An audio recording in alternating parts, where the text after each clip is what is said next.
The air outside the church was thick with tension, disguised beneath the forced smiles and polished shoes of my family. My cousin Heather's wedding was supposed to be the grandest event our family had seen in years. A glittering affair packed with white roses, gold-trimmed invitations, and more champagne than love. It wasn't just a wedding. It was an opportunity for my family to show off. And unfortunately for me, I was the part of the family they wanted to hide. I hadn't been invited as a bridesmaid. That was fine. I hadn't been offered a +1. Also fine. But when I arrived in my neatly ironed off-the-rack dress, clutching the modest gift I spent 3 weekends freelancing to afford, I noticed something off. Everyone was already arranged for photos. Big group portraits, formal smiling candids, matching satin robes and monogrammed flutes in hand. I smiled and moved toward the group. That's when Aunt Rachel stepped in front of me like a gatekeeper. "Oh, honey," she said with a tilt of her head, eyes sweeping over my shoes. "Maybe sit this one out. You know, these photos are going in the family albums, and we want everything to look, well, cohesive." I blinked, unsure if I heard her right. My cousin Jenna, already tipsy, chimed in with a giggle. "We just want everything to look like Lux, you know? No offense, you totally understand." I stood there, frozen. I looked over at my mother, my own mother, and she looked away, adjusting the corsage on her wrist, as if I didn't exist. Not even a single word in my defense. That's when I felt it. The slow, boiling burn of shame that starts in your chest and pushes tears behind your eyes. I turned away, pretending I got a phone call. My heels clicked against the stone walkway as I walked toward the parking lot, each step harder than the last. I didn't cry. Not yet. Instead, I stared at my reflection in the glass of a parked SUV and saw what they saw. A woman who didn't belong. A woman who, in their eyes, was too poor, too plain, too expendable to be remembered in their glossy wedding memories. But what they didn't know was that 5 years ago I left home not because I failed, but because I refused to stay small. I had built something, quietly, strategically, relentlessly. That day, I didn't leave the venue entirely. I walked to the far end of the property where the wedding photographer and his assistants were setting up equipment and reviewing shot lists. The photographer was a man named Marco, with whom I had a business relationship. Because, and no one in my family knew this, Marco's entire wedding photography company, I owned 40% of it. I had invested in his business when no one else would. When he was just starting out with one used Canon camera and a dream. I believed in him. And that belief had paid off. Quietly, anonymously, I had helped turn his brand into a sought-after name in destination weddings. When Marco saw me, he smiled warmly and gave me a subtle nod. "Did they just—" he began. But I held up a hand and smiled. "Let them," I said. "Don't say anything yet, just stick to the plan." Because unlike them, I had a memory like iron. I remembered every snide comment, every time they laughed when I couldn't afford designer clothes growing up, every whisper behind my back when I started working freelance photography gigs to survive. I remembered when my uncle joked at Christmas that I'd probably end up a waitress forever. And now, here I was, partial owner of the company they had hired to immortalize their perfect little day. They didn't want me in their photos? Fine. I had something better planned, something they would never forget. And it all started with a single command whispered from me to Marco. And that was just the beginning. I stayed out of sight, watching from a quiet corner as they continued posing, laughing, and preening under the warm sunlight. The bridesmaids all shimmered in matching blush satin.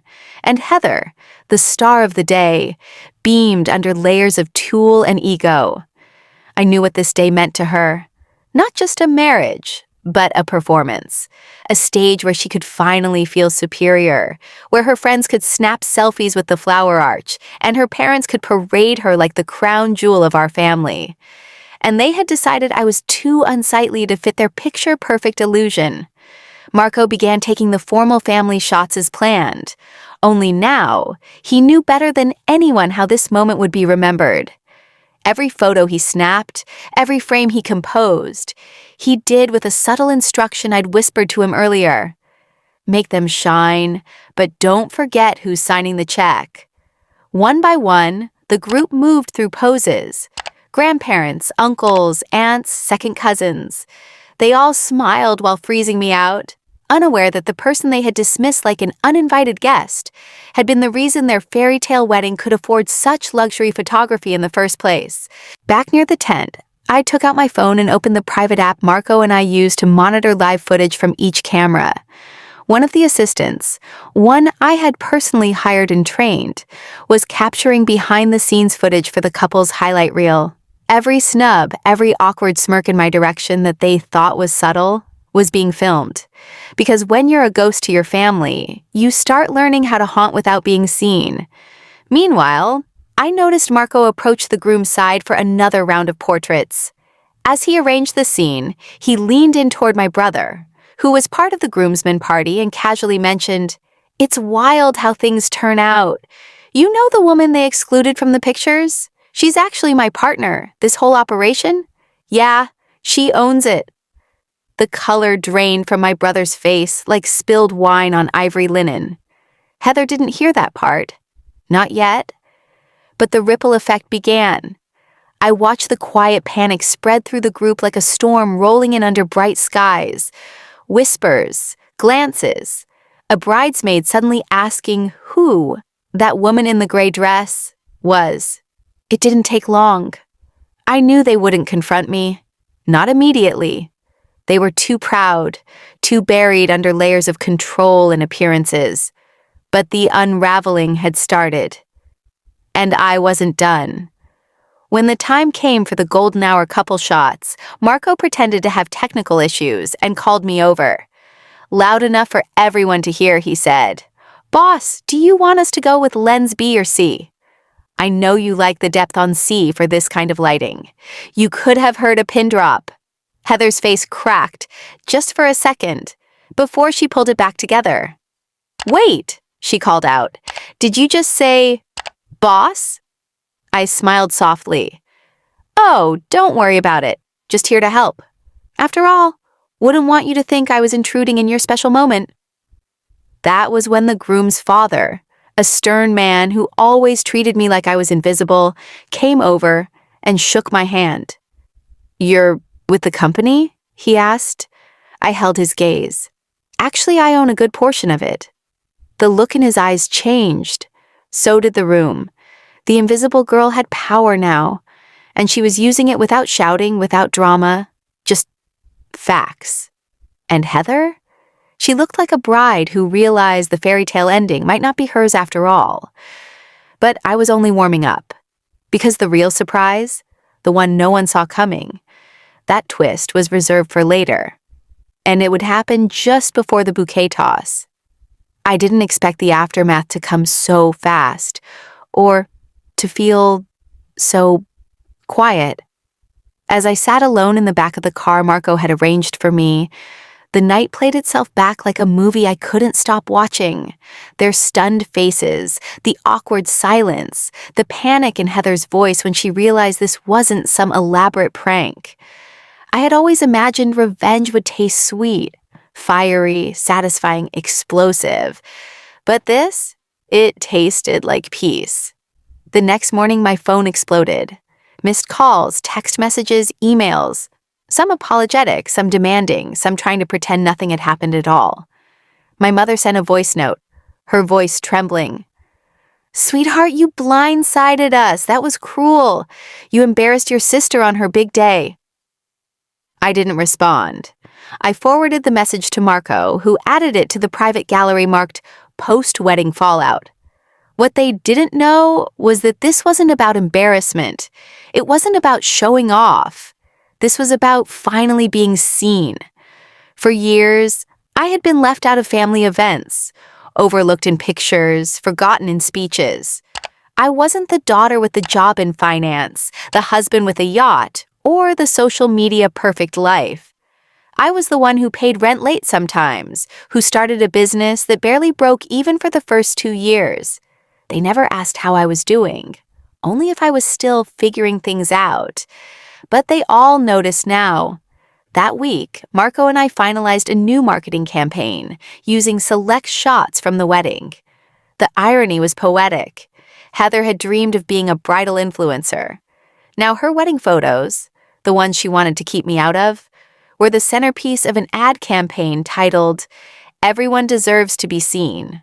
Her face, her poses, even the venue, all licensed and approved, but now under my name. When the ads went live, Heather called me in tears. "How could you do this?" she demanded. "Those are my photos." I remained calm. "They're company property. Your face is in a story about inclusion, about not judging people by their income. You made yourself the perfect villain. I just happened to document it. But it was my wedding, and you made sure I was erased from it. That choice is yours, not mine." She hung up before I could finish, but I knew the real message had already landed. A week later, I received a delivery at the office. A thick, expensive wedding album. No note, just my name written across the front in gold. Amelia. I flipped through the pages slowly. They had printed every photo, and I was missing from all of them, except one. Near the end, just before the final spread, there was a candid shot of me, standing near the edge of the dance floor, arms crossed, watching them. No expression, no pose, just me, raw, honest, and very, very present. Marco must have slipped it in.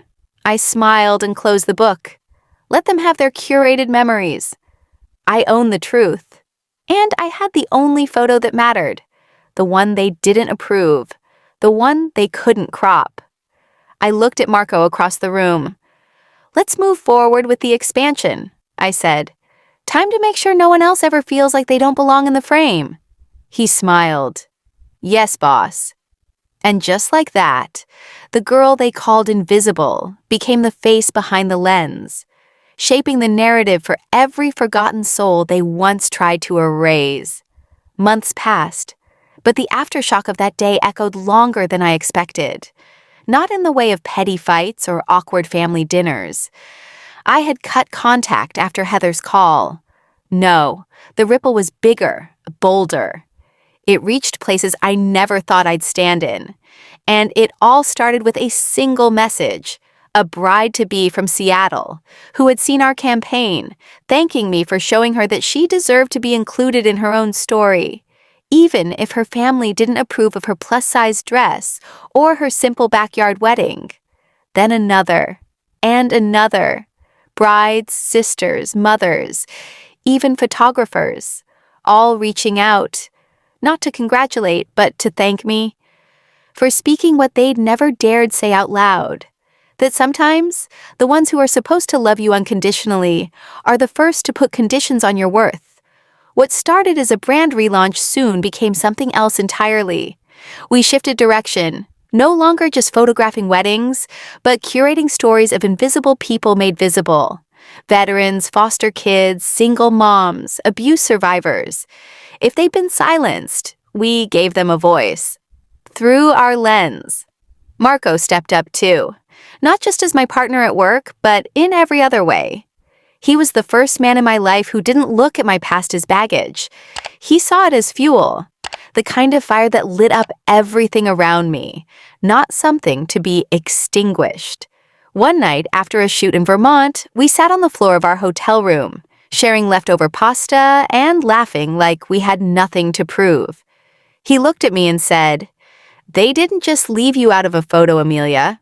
They left you out of their story. So you wrote your own." I don't know why that broke me. Maybe because it was true. Maybe because it didn't hurt anymore. Around the same time, I heard from an old friend, Gina. We hadn't talked in years. She'd been Heather's maid of honor and had always played neutral, but her message was short and stunned me. "Your story made it to Vogue. They want to feature your company and your story. You need to say yes." And I did. The feature was raw, real, and unflinching. I talked about everything. The way my family used wealth as a measure of love, how I grew up hearing I was less than, and how I built a brand that told stories like mine. When it went live, I didn't hear from my parents, but I didn't expect to. What I didn't expect was Heather showing up. She came to our office unannounced. No makeup, no fancy coat, no Instagram-ready smile. Just Heather, the girl I remembered from long ago, when we were just two kids on bunk beds dreaming about adulthood. "I read it," she said quietly. "The article. I didn't know, I never really knew how it felt, what you were going through." I stayed silent, studying her face for signs of manipulation, of another performance. But there was none. "I can't change what I did," she continued. "But I quit my job last week. I'm applying for nonprofits now. I want to do something that matters." She reached into her purse and handed me a photo. It was the same one Marco had added to the wedding album, the one they hadn't approved. Me, standing quietly at the edge of the crowd, alone. But this time, it was printed on canvas. "I had it framed," Heather said. "I thought you should have it." I took it in my hands, unsure of what to feel. I didn't say I forgave her. I wasn't there yet. But I nodded. Maybe it was a start. Maybe not every villain stays one forever. But no matter what, I had already won. Not by erasing them, but by building a life they could no longer rewrite. Because the girl they cropped out now owned the camera. And the narrative. After Heather's visit, a quiet storm settled over my life. The kind that doesn't rage, but hums beneath the surface. A mix of healing and hesitation. Forgiveness doesn't land all at once. It drips in like light through a cracked curtain. Some days I remembered the betrayal so sharply it burned. Other days, I barely noticed the scar. Still, I kept moving. I paused. "No," I said softly, "but I'm done trying to be part of a family that only values people when they're polished." She cried, quietly, then hung up. The next morning, something unexpected arrived at my studio. A large canvas wrapped in brown paper. When I peeled it open, my heart caught in my throat. It was a hand-painted portrait of me, sitting at the edge of the dance floor at Heather's wedding, in that same gray dress. Only this time the background wasn't blurred. Behind me stood every version of me they'd tried to erase. The girl crying alone at her graduation, the woman standing outside family gatherings, the invisible guest at her own sister's celebrations. I traced the edge of the canvas with my fingers, a lump rising in my throat. Underneath, a note in Heather's handwriting. "I couldn't see you before. Now I can't stop seeing you. Thank you for forcing me to see myself too." Maybe it was redemption. Maybe it was a beginning. But I still kept the original photo Marco took, the unedited one, on my wall. Because I never wanted to forget who I was when they forgot me. And I never wanted to stop being the woman who showed the world what it means to stand tall after being pushed to the edge of the frame. By the time the year ended, my studio had doubled in size, and I had more bookings than I could personally handle. I wasn't just running a photography business anymore. I was running a movement, one that resonated with people across all walks of life. From the overlooked to the underestimated, the invisible to the ignored, my story, our story, had become a light for those left in the shadows. We called the campaign the Cropped Out Series, and it went viral. Each image we released was paired with a caption from real people. Stories of being left out of birthday invites, erased from memories, cut from opportunity. We didn't use models. We used real faces, the ones who had lived those moments and chose to reclaim them through our lens. The project caught fire. News outlets picked it up. Social media exploded.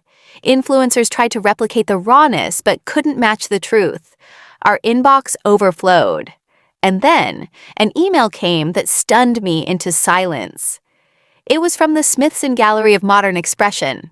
They wanted to feature our series, and me, in their next exhibition titled unframed, stories that refuse to stay silent. I reread the email 10 times, not because I didn't believe it, but because the girl I once was would have laughed at the idea. Me? In a gallery? That wasn't a world I ever felt welcome in, but I'd learned by now, when no one opens a door for you, build your own. We accepted. Opening night was surreal. I stood between walls of faces, raw, unfiltered, unflinching. There was something poetic about it that I, once erased from the background of other people's lives, now stood at the forefront of something larger than me. Marco held my hand as we walked through the room. He didn't say much. He didn't need to. The way he looked at me, proud, grounded, was louder than any applause. Toward the end of the night, I found a quiet corner and stared at one photo in particular. It wasn't mine. It was of a young boy, maybe 10, standing alone on a school field. No one near him. No trophies, no teammates. Just him, wide-eyed, lonely, waiting. The caption read, "They didn't pick me for the team, but I still showed up for the photo." That's when I realized something. This project had stopped being about me a long time ago. It had become something else entirely, a record of those who refused to disappear, even when the world tried to erase them. And standing in the middle of all that truth, I finally understood why I had gone through it all, so others wouldn't have to. I didn't plan to speak at the gallery that night, but when the curator handed me the mic and whispered, "People want to hear the story behind the story," I knew I couldn't walk away from that moment. So I stepped onto the small stage, cleared my throat, and told the room everything. Not just the glossy summary. I told them about standing in a thrift store at 15, trying to find something nice enough for Heather's sweet 16. About hearing my mother tell the photographer to keep the poor-looking one in the back. About watching my parents beam in every photo they framed at home, while I faded into the wallpaper. I spoke about growing up in a house where value was measured in what you wore, where you went to school, or who wanted to marry you, and how I spent years thinking I was worthless because no one told me otherwise. And then I said this. But invisibility is a strange kind of power. It teaches you how to see everything, every crack, every lie, every silent cry for help. And one day, if you're lucky, it teaches you how to turn that silence into strength. The room was silent, but not out of discomfort, out of recognition. Afterward, a woman in her 60s approached me with tears in her eyes. "They didn't take my photo at my daughter's wedding either," she said. "They said it was because I cried too much and made the pictures look sad." Another woman, younger, maybe late 20s, added quietly, "My mother always cropped my dad out of pictures. She didn't want anyone to know he existed, but your project made me go find him." I listened. I hugged them. I took their hands, because I knew what it meant to carry those invisible stories for years and finally be able to lay them down. As the night drew to a close, I stood alone for a moment in front of the one image that started it all. Mine. Me in the gray dress, arms folded, eyes watching. There was no one else in the frame. But this time, it didn't feel like loneliness. It felt like leadership, like ownership, like purpose. I smiled softly, then turned off the gallery lights one by one. The girl they had once labeled too poor had become the curator of memory, not just her own, but of countless others who needed to know that they mattered, even if no one took their picture, especially then. Somewhere deep in the heart of winter, when the gallery lights had dimmed and the press interviews had quieted, I found myself walking through my old neighborhood for the first time in years, not out of nostalgia, but out of closure. The house I grew up in was still there, still painted in that soft, judgmental beige, still surrounded by roses my mother kept immaculate, a garden that looked perfect, even when the home inside was cracking.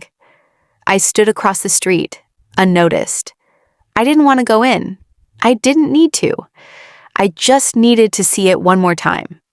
The place where they decided who was worthy and who was not. The place where I was labeled too small, too plain, too broke to be remembered. And then I turned and walked away, not in bitterness, not in regret, but in power, because the house didn't define me.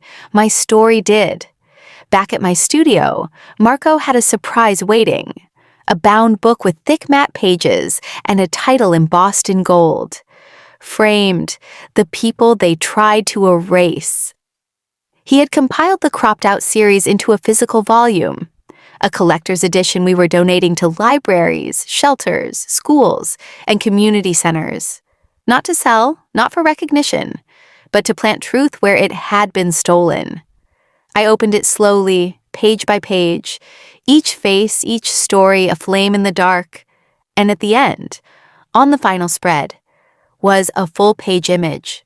Me, not alone, not blurred, standing confidently between Marco and a young girl who had once emailed me, saying she finally believed she was beautiful after seeing my work. My arm around her shoulders, our heads leaned in, smiling, whole. The caption beneath simply read, "Once invisible, now the one holding the camera." And that's how it ends.